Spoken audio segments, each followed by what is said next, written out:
أشرقت نفسي بنور من فؤادي حينما رددت يا رب العباد، وانتشت روحي وصار الدمع يجري. يا إلهي خذ بقلبي للرشاد. أشرقت نفسي بنور من فؤادي حينما رددت يا رب العباد، وانتشت روحي وصار الدمع يجري. يا إلهي خذ بقلبي للرشاد. أشرقت نفسي بنور من فؤادي حينما رددت يا رب العباد، وانتشت روحي وصار الدمع يجري. يا إلهي خذ بقلبي للرشاد. في سكون الليل أدعو في سجودي، والدجى حولي سواد في سوادي. Who are they? This tribe of people who have this power and who will be linked with the Holy Land. From that part of the world, you will see them moving to the Holy Land to take control of the Holy Land and then to bring the Israelite people back to the Holy Land. From north of the Caucasus Mountains. Do we know who they were? The question, remember, was who are these who have brought the Jews back to the Holy Land to reclaim it as their own? That's the question. When we conduct our research, we find something very interesting. And that is that there was a tribe of people who lived in that region, north of the Caucasus Mountains, who converted to Judaism,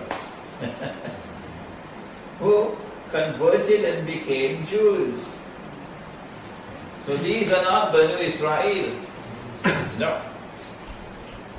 These are not from the seed of Nabi Ibrahim alayhi salam to Nabi Yaqub alayhi salam.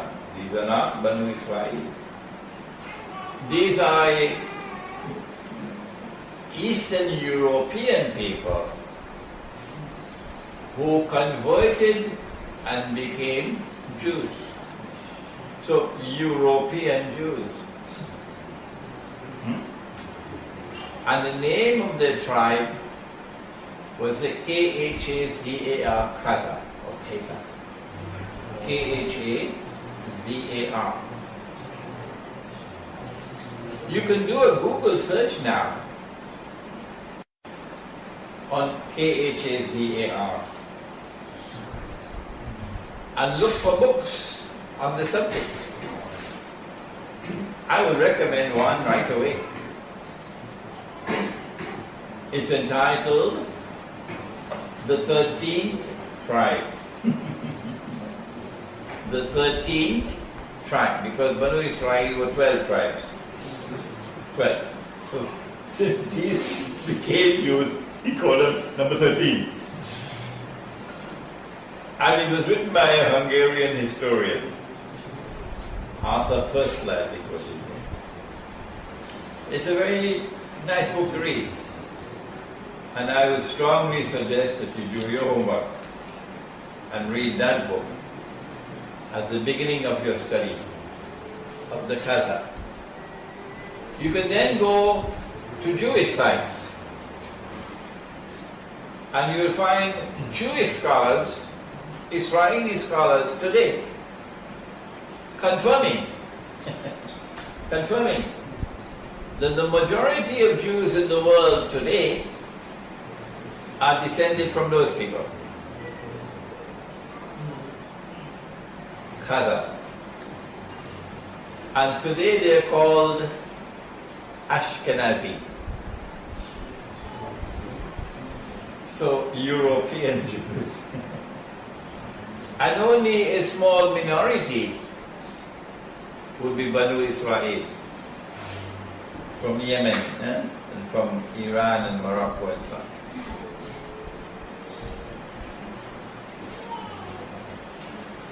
These Khazar Jews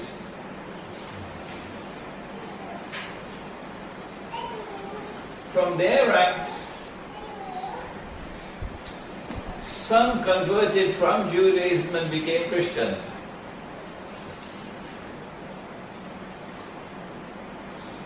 So you now have Khazar Jews who are penetrating Judaism,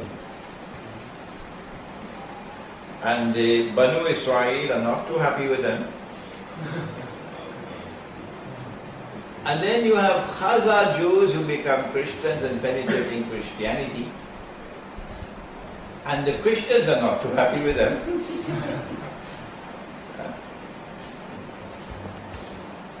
So they put their foot into both camps. The Jewish camp and the Christian camp. And they face opposition from the Jewish scholars, from the Christian scholars. Opposition. Eventually, these people create the Zionist movement. Europeans. And so you get Zionist Jews, Khazar, and Zionist Christians, Khazar. And they succeed in swaying considerable Jewish opinion in Europe and Christian opinion in Europe. And they're able to reconcile the two. Oh, I thought that was impossible. Because the Jews boasted, if it's not in the Quran, they're going to plaster me tomorrow morning in the newspapers. But it's in the Quran. Allah speaks in the Quran, where the Jews were boasting of how they killed Nabi Isa alayhi salam. It's there in the Quran.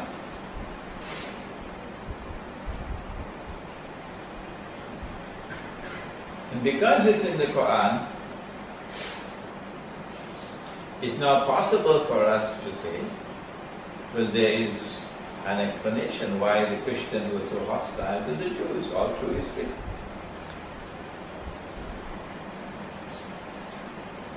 But now we have a reconciliation between the two. And the emergence of a Jewish-Christian alliance. Zionist alliance. How was it possible? Answer: because you had some in this camp and you had some in that camp. And they were both Khazar. Now this is a very important event in history that has happened. That European Judaism and European Christianity have reconciled and they formed an alliance. And it is that alliance which today controls the world. That alliance also wants Russia to bend down. And that alliance wants China to also bend down. And if Russia and China don't bow down, they're going to fight with them. Because they want to rule the world. That is the alliance which brought the Jews back to the Holy Land, Banu Israel, back to the Holy Land. That is the alliance. So Gog and Magog are located here, in the Judeo-Christian Zionist alliance. Do we have a Jewish-Christian alliance in the world today? Yes, we do. It is the European Zionist Jewish-Christian alliance. They are the ones who rule the world today. And they are the ones who are putting pressure on Russia and on China. The power.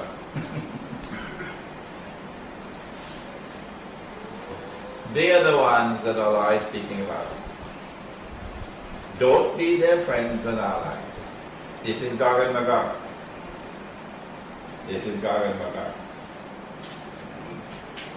In addition, Allah goes on to say, وَمَنْ يَتَوَلَّهُ مِنْكُمْ فَإِنَّهُ مِنْهُمْ. Whosoever from amongst you turn to them with friendship and alliance, you now belong to them. You no longer belong to us. وَمَنْ يَتَوَلَّهُ مِنْكُمْ فَإِنَّهُ مِنْهُمْ. I'm translating correctly, you know. Nothing wrong with my translation of the Quran. Whosoever from amongst you turn to them to be their friends and allies, you now belong to them. You no longer belong to us. Inna Allah la yahdi al-qawm al-zalimin. Surely Allah does not provide guidance for the people who are wicked. That's what they are. That's what they are. And so now we are able to identify Gog and Magog. In my first edition of my book on Gog and Magog, I came to the conclusion that there was going to be a mighty clash between Gog and Magog. And that mighty clash is the Malhama of which the Prophet spoke, in which thousands of nuclear weapons are going to be used. And that's going to create the mushroom clouds, that is the Dukhan that he spoke about. Dukhan. You're not going to have sunlight in the world for I don't know how many days, maybe weeks, I don't know. No sunlight. Whole world will be covered with smoke. That's coming up. And when that war takes place, there will be a substantial reduction in the population of the world. Maybe only 10% will remain alive. So I came to the conclusion that the Anglo-American Zionist alliance was gone, and Russia was Magog. Because I could foresee a clash between the two. And I could see that Russia also had that indestructible power that the United States, Britain, and so on had. But in the second addition to my book, I said no. That conclusion was premature. And this is why I always say, when I teach and I give my opinion, do not accept my opinion. No. Do not accept my opinion until you are convinced that it is correct. Because if I make a mistake, how will you correct me? Huh? If you simply swallowing everything I say. Now that's a good student. A good student who critically assesses what I teach and will never accept anything I say until he is convinced that it is correct. That was the way I was with my teacher. And that's the way I want you to be with me.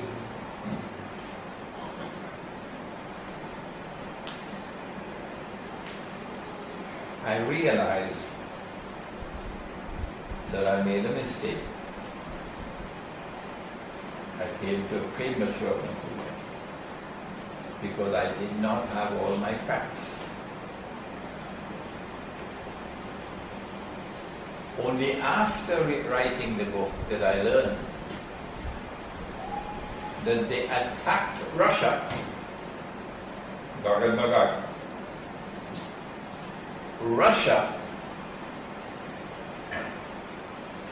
is not Western Christian, Eastern Christian, Byzantine. And that Christianity is referred to in the Quran as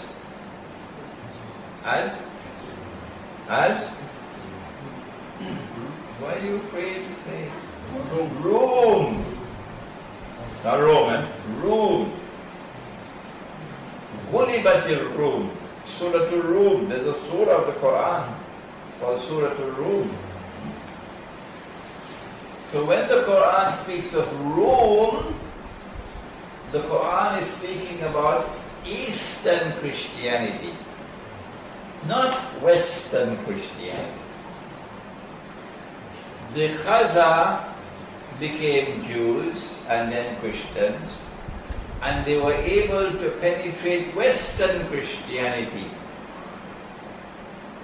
and bring about the Jewish-Christian alliance in Western Christianity. Oh, what about Eastern Christianity? When Rome emerged in history, it was in Italy, in the city of Rome. But at that time, Rome worshipped idols. Before Nabi Isa alayhi salam. And then when Constantine became Christian, the Emperor Constantine wanted to get out of this paganism, and he created a new city and called it Constantinople. Constantinople. Mustafa Kemal eventually banned the use of the word Constantinople, and now you must only use the word Istanbul. So I say to Mustafa Kemal, get lost. Get lost, Mustafa Kemal. My prophet used the word Constantinople. And since my prophet used the word Constantinople, that's the name of the city for me. You will call it whatever you want. But since Muhammad alayhi salatu wasalam called it Constantinople, that's the word I'm going to use. Mustafa Kemal put that in his pipe and spoke it. So Rome left Italy, and Rome now came to Constantinople. And then in 1456 or 57, when Sultan Ahmad Fatih, conquered the city, then Rome moved from Constantinople, went to Moscow. So the capital of Rome today is Moscow. Since that time to today is Moscow. Okay? And Rome remained fervently Christian. More authentically Christian than Western Christianity. Yeah. Until something happened in the First World War. The Russians always wanted to get back Constantinople. The most magnificent church of the Christian world was in Constantinople. It was built more than in the year 3 or 4 AD. And it's more than 1,000 years old, 2,000 years old, 300 years old. It was called Hagia Sophia. Okay? And when Sultan Muhammad Fatih conquered the city, he converted the cathedral, the Christian cathedral, to a masjid, which was a very shameful thing to do. A monstrously shameful thing to do. To take a Christian church, conquer, and then convert it to a masjid. Shameful and embarrassment to Islam. And on the day when we conquer Constantinople, inshallah, we will return that church to the Christians. So Russia wanted to get back Constantinople. But the Ottoman Empire stood in the way. And the Ottoman Empire, for centuries, had used all their power against the Eastern Christians. If Greece today hates Muslims, the Greek people hate Islam, hate Muslims. Do you know why? Because the Ottomans used to take Greek children, little boys 10 years of age, because they were able to conquer Greece, and they will convert these children to Islam. And then they'll train them and bring them up to be soldiers. And these then became an elite force in the Ottoman army, the Janissaries. Yeah. Christian boys. This is the Ottoman Empire. And then the Ottomans would enslave the women, Greek women, and other women of Eastern Europe. And these women would now be slaves, and put them in their harem. So the Ottoman Sultan will have 100 wives, 100 slaves, 200 slaves, 700 slaves. The Ottoman Sultans could not marry. No. They're not allowed to marry. I thought marriage was half of Iman. So we've got a lot of you tonight here who have only half Iman. And nikah for this full Iman. But the Ottoman Sultans could not marry. Why? Because they did not want to have children from wives who would have rights. The wives would have rights. So if they slept only with slaves, the slaves will have no rights. And when the Sultan died, one of his sons will be chosen to become the new Sultan. And they had a practice for some time that he would kill all his brothers. So they will never have any problem of conflict for succession. No. And so the Ottoman Empire was able to maintain a solid grip on power, uninterrupted power, for so long. They used that power against the Eastern Christians in such a deplorable way that the Eastern Christians today hate Islam. Greece hates Islam. You're not allowed to build a masjid in Greece because of hatred for Islam. That's why they're angry. That's why they hate Islam. So Russia wanted to get back Constantinople. But the Ottoman Empire controlled the Holy Land. So when they were ready to get the Holy Land from the Ottomans and restore the state of Israel and bring the Jews back to the Holy Land, they needed a war. They needed a big war, and they needed to get the Ottoman Empire against them. Okay? But all through the centuries, Britain and France had been allies of the Ottoman Empire. Britain and France. And Russia was always the enemy. The biggest enemy of all was Russia. All the wars that they fought against Russia. Great hatred for Russia. That's the Ottomans. So how can we get the Ottoman Empire involved in a big war? But Ottomans must not be on our side. Simple. In 1907, Britain and France made an alliance with Russia. That must have been like a thunderbolt for the Ottomans. Britain and France make an alliance with Russia. But how can you get Russia to become our ally? Answer, you offer them Constantinople.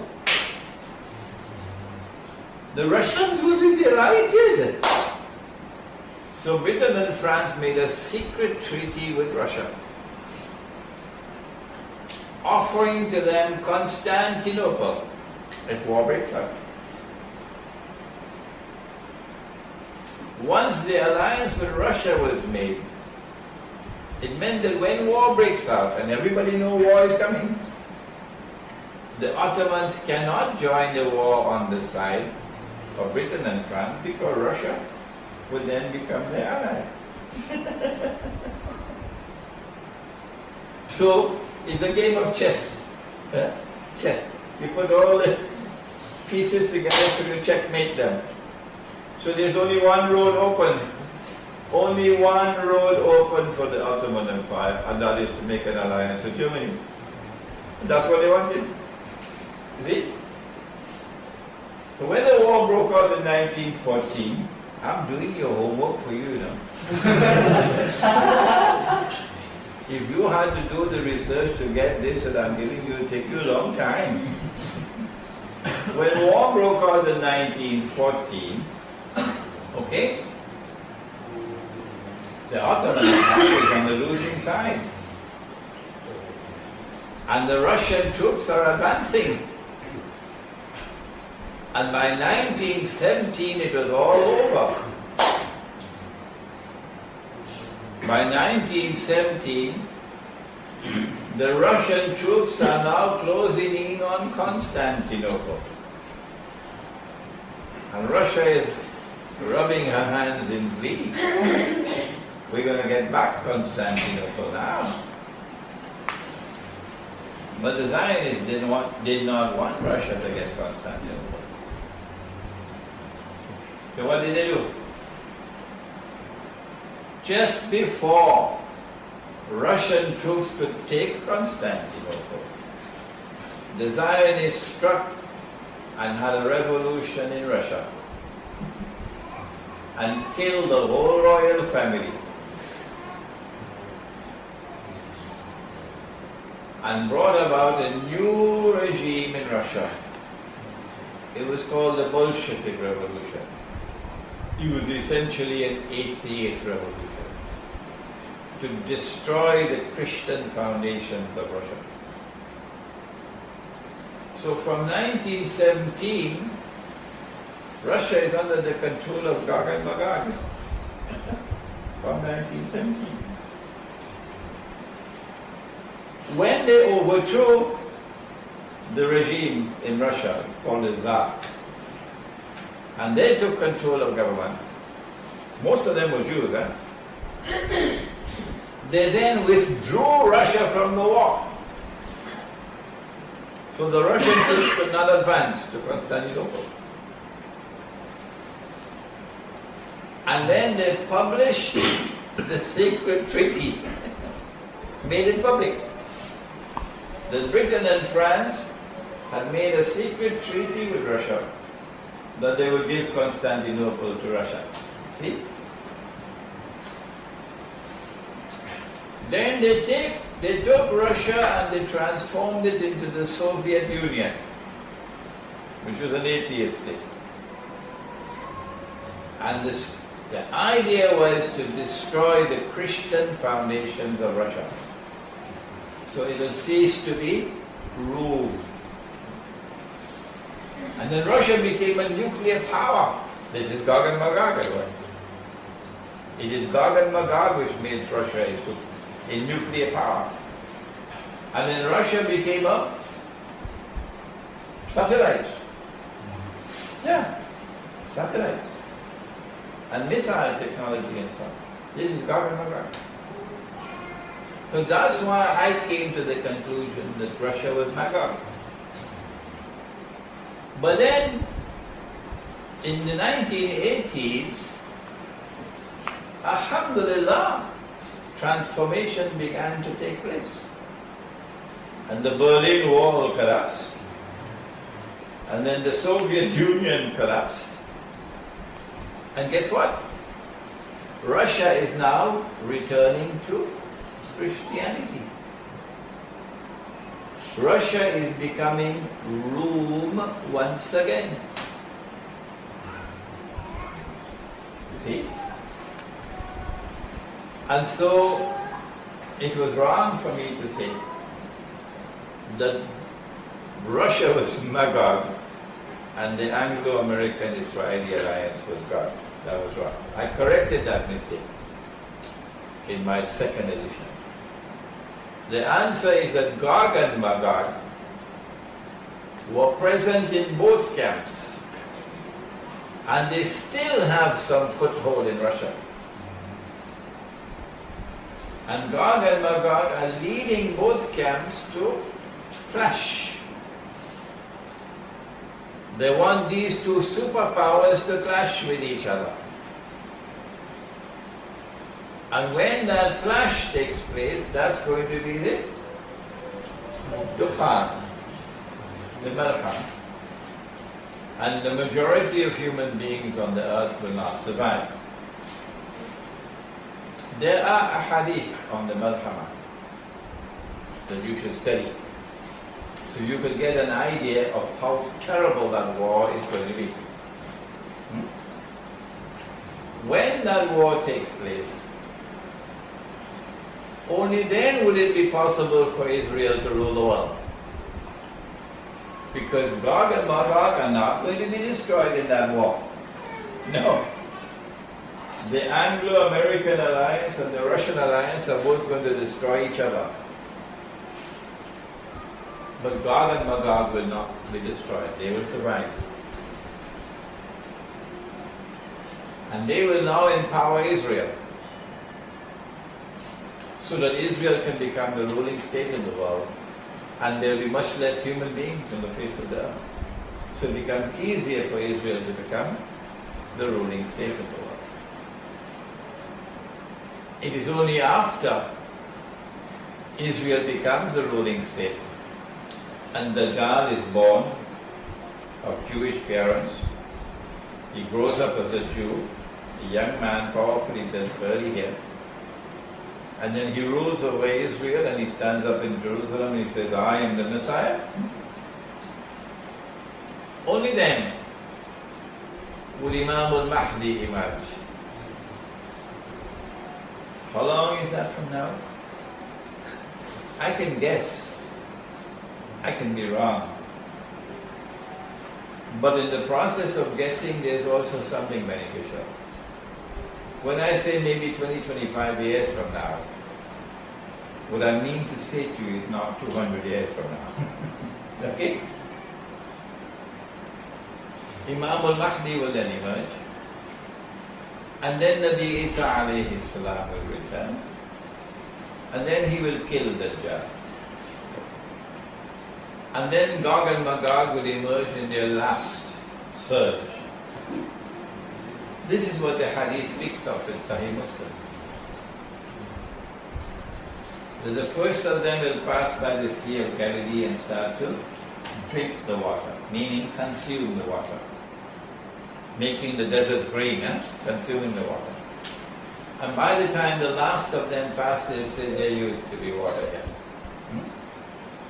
So when you see the water level in the Sea of Galilee going down and down and down and down and down, you know that the time is drawing close. When the water is dry, that's the time for Israel to reach its destiny. Nabi Isa alayhi salam will kill Dajjal. Then the last wave of Gog and Magog will come. They'll empower Israel and they'll pursue Nabi Isa alayhi salam to Jerusalem, and he'll be in a mountain in Jerusalem, in Beit al-Maqdis. And then Allah will send an attack, biological attack on the necks, and they will all fall down. And they will die. And by next morning their bodies are all smelling. And then Allah will send birds with their necks like coils. So maybe global warming will cause eggs which were in ice to melt. And those eggs can now hatch. So prehistoric birds can become alive again, maybe. And all these bodies will be taken and thrown away. And the earth will be washed clean. It is after that that Israel will face a final toll of the bell, when the Muslim army will liberate the Holy Land. Now what I've done to you tonight is put in a nutshell the basic part of the subject of God and Magog. I've left out a lot of material. I've left out, for example, because it will take me another 10-15 minutes, that there are trademarks of God and Magog. The biggest trademark of all is that they commit fasad. They are PhDs in fasad. They corrupt and destroy everything that they touch. So they corrupt the political system, they corrupt the economy, they corrupt the monetary system, they corrupt the educational system, they corrupt everything. They corrupt marriage relations, they corrupt the sexual relations. But the most destructive corruption of all is internal. Internal corruption. Internal corruption. So that the heart can no longer see what otherwise cannot see. So there you are. And I think it is Surah Al-Baqarah. Any Hafiz of the Quran? Any Hafiz? Hafizah? In the Quran, Allah speaks about the kuffar, and He says they are friends and allies of each other. And then He goes on to say, إِلَّمْ تَفَعَلُوا, if you do not do the same, make alliances, تَكُنْ فِتْنَةٌ فِي الْأَرْضِ وَفَسَادٌ كَبِيرٌ. There will be great fitna and fasad in the earth. So we don't just sit down doing nothing. No. We recognize the world around us. We see who are the forces of Gog and Magog. And then we try to make alliances with forces which are opposed to oppression. The religion of Islam, as I know it, and perhaps you'll agree with me, the religion of Islam came into the world to oppose oppression and to liberate the oppressed. Is there anyone who wants to differ with that? Huh?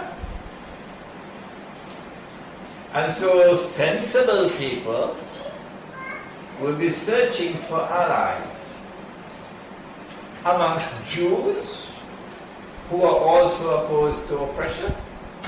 You will make alliances with Jews. Christians who are opposed to oppression, you make alliances with Christians. If Russia is standing up to the Zionists and Russia is returning to Christianity, you forge an alliance with Russia. If China refuses to bow down to the Zionists, you forge an alliance with China. That's one of the things you could be doing. In the world of Islam, Pakistan took the lead. About maybe 40, 50 years ago. As long ago as that, Pakistan forged an alliance with China. It was a very sensible thing to do. Very sensible. Because when the Zionists pulled that Bin Laden trick out of the bag in Abbottabad, they said they found him, they killed him, they threw his body in the sea, and then a big fish came and swallowed it. You know that story? They were ready to attack Pakistan. The Pakistani Prime Minister flew to China. And the Pakistani President flew to Russia because they knew this was it. This was the moment they were waiting to attack. And then China issued a statement, which China had never done before. China has a defense treaty with only one country, North Korea. But China made a declaration, if you attack Pakistan, you attack China. And they were not ready yet for a war with China. Okay? Iran did the same thing with Russia. And that's why they've not been able to attack Iran as yet. Syria did the same thing with Russia. And that's why they could not do another Libya in Syria. Otherwise, Turkey is ready to attack Syria on behalf of the NATO. But if you attack Syria, you're going to get Russia on your tail. And Russia is a nuclear power. So, the answer to your question is, Allah says in the Quran, إِلَّمْ تَفْعَلُوا, if you do not do the same, forge alliances, تَكُنْ فِتْنَةٌ فِي الْأَرْضِ وَفَسَادٌ كَبِيرٌ. Okay? Alright. The second thing you do is when you see people around you all following the Gog and Magog way of life, turning away from Allah and His Messenger, worshipping money,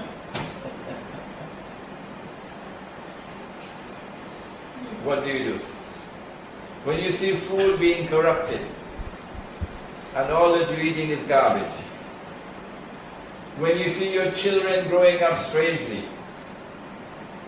your daughters grow up and they are in blue jeans, no hijab, and your sons grow up and the first thing they do is to shave off their beards. And they also want to join the blue jeans Jamaat. Nobody wants to study the deen. Everybody wants to go and study in Oxford and Cambridge and Harvard and Yale and Sorbonne and whatever. Come back and get a big job. But nobody wants to do what I'm doing here tonight. What do? Do you live among such people? If you do, then your whole family will be gone. No. What you have to do is to separate from them and go and build a pure society as it used to be in your grandfather's time. The way of life you used to have. Produce your own food and stop eating imported food. Eat your own food. And get your women to grow up as women, not as men. And get your men to grow up as men, not as women. Huh? I call that the Muslim village, or the Muslim kampung. And this kampung produces its own food. I don't know whether in Brunei you reached that stage already, where you need to go and build Muslim villages.